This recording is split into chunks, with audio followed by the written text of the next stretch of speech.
They don't know that he goes back home and listens to a Madhuri Dixit song and dances his way to sleep. So, I mean, can you tell us a little bit about your journey now that I've engulfed it in so many words? Good afternoon. I'm trying to be very serious here, but No, obviously, no. I'm One just minute, I kidding. want to say, when I'm on the panel, you can't be serious. No, I'm No, just that's joking. not. No, I whatever mean, he said, all that thing he said is absolutely true, 100% true, and even more so. For me, growing up in Nepal and living in India and going to school here, what Bollywood did for me was when I would watch those, like musicals and things that happen, I do believe that maybe if I fell in love and I felt that euphoric feeling, that there might be like 50, 60 backup dancers that would show up. It was all of a sudden it would rain, or if I had like, let's say, a heartbreak, there would be an orchestra with like, violins playing. I really truly believe that. What it did in hindsight, now I look back, what Bollywood did for me was it allowed me to dream. The impossible dream, the ridiculous dream, it allowed me to soar. So that gave me, as a designer, as a person who loved films and Bollywood films, that's what it did. And, it gave me the courage to be like, what, let me push it, right? So that is one thing. Well, what was the question? I'm so sorry. No, but I was just drawing the parallel because I'm seeing an intercut in all our lives, right now, three of us, that you were dancing to a Bollywood song. I intercut with me totally, I'm older than you, so a few many years before you, I was dancing to a Bollywood song in my own room in Malabar. And then you had Katrina, who grew up many years before that with no connection to the industry. Many years before what? Wait, we just need to clarify. Who had no connection, who was dancing to nothing Bollywood, and everyone has reached the places in their life through various journeys. I mean, literally, Katrina, did you out ever? Of the three of us, I was definitely the one who was doing the least dancing before I entered I the film. definitely think I was the one. You were dancing in your bathroom. Yeah. Oh, you don't know. I was not dancing in the bathroom. I was there. My father and mommy. Me too. My father thought it was really cool for me to dance and show the guests how I could dance to Jaya Prada. It was the same thing. Same thing. Like we would, like all the Our parents scarred us. They thought it was cool. No, I'm sorry. Like my niece who was 11 years old was visiting from Nepal to New York, and I recently taught her that old Rekha song Salame Ishq.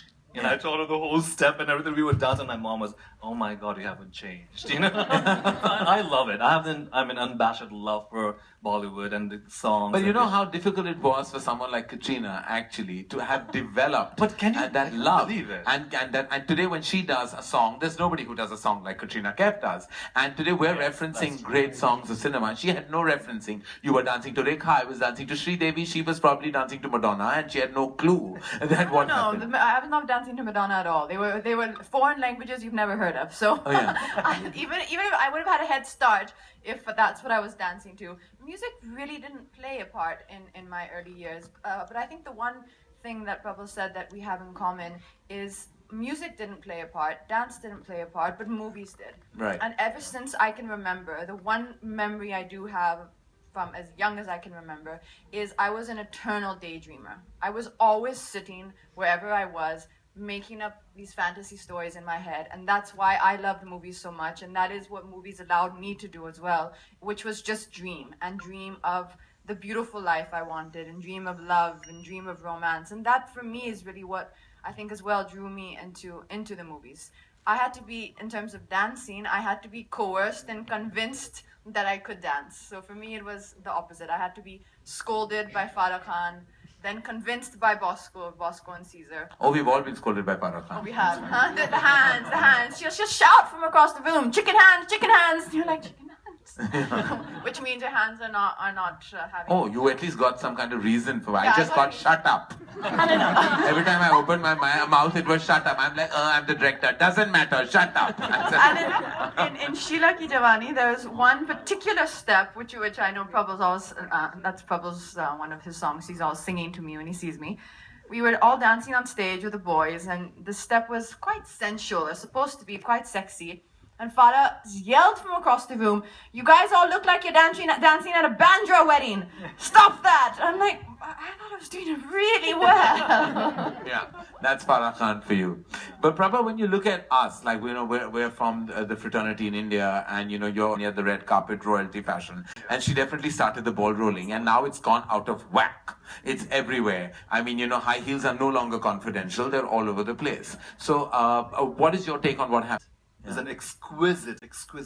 So when I look at the Hindi film industry, I would say maybe like my taste was very similar to what yours was. I mean, I watched your films, I watched Sanjay Leela Bhansali's films, and Yash Chopra films. So like they were all beautiful. They were like the costume was beautiful. I think Christian is here.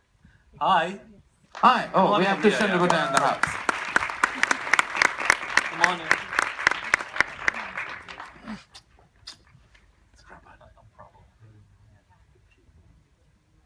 Hello. Yes, sorry, Prabha. I'm going to get to